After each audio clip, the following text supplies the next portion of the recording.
It's May 24th and this is my friend's greenhouse.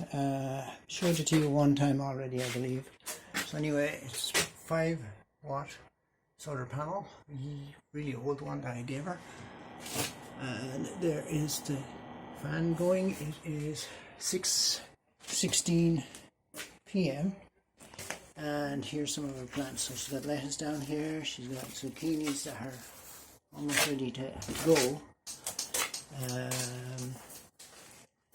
different type of zucchini, and she's got geraniums down here,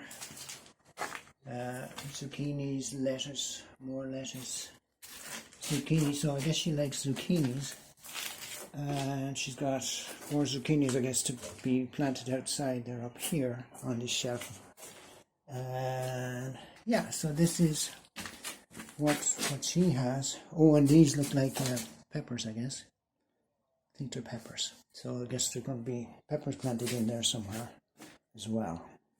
So anyways, pretty good, especially for this early on in the season. And she grew all these from seed as well. So it's pretty darn good, I think. Anyway, that's her garden.